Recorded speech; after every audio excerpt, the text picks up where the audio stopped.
बरं केवळ पिंपरी चिंचवड किंवा पुणे नाही तर तुम्ही नाशिक ला देखील लढतायत. अनेक ठिकाणी तुम्ही प्रचार सभा घेताय. मला असं वाटतं नुकतंच तुम्ही सांगली, परभणी, अमरावती, नगर आणि कोल्हापूर या ठिकाणी देखील कॅन्डिडेट्स दिलेले आहेत. काय वाटतंय किती सीट्स या या ठिकाणावरून तुम्हाला मिळू मी शकते? तुम्हाला सांगू का, मी अनेक निवडणुका 91ला खासदार झालो पहिला. अतिशय तरुण वयात पक्षाने त्यावेळेस मला संधी दिली होती, पवार साहेबांनी आणि राजीव गांधींनी. खरं पवार साहेबांनी दिली होती, पण राजूजी त्यावेळेस पक्षाचे राष्ट्रीय अध्यक्ष होते.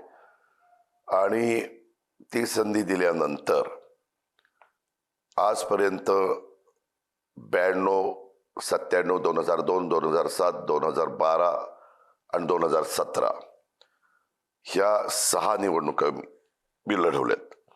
6 निवडणुकीमध्ये आम्ही ह्या सगळ्या गोष्टी करत असतो.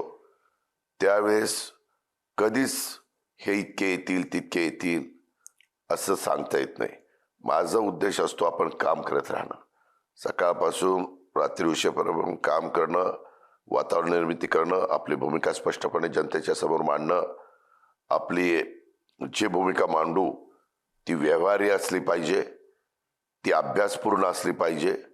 ही माझी कामाची पद्धत आहे आणि त्या प्रकारे मी करतो. त्याच्यामुळं मी इतरांच्या सारखं आमचे 125 निवडून येणार आहेत, आमचे इतके निवडून येणार आहेत. मला कुणीतरी मध्ये पिंपरी चिंचवडला विचारलं, ते म्हणतात 125 निवडून येणार आहेत. म्हटलं 125 निवडून येणार आहेत तर राहतील किती? तेवढे आमचे निवडून येतील. आता काय काय बोलायचं त्यांना. त्याच्यामुळे असं काही नसतं. मतदार राजा हा महत्वाची भूमिका बजावतो. आणि आपण बघा, पुण्यामध्ये पिंपरी चिंचवडमध्ये लोक विचार करतायत, कारण 9 वर्ष या सगळ्या गोष्टीला ते त्रासून गेलेले.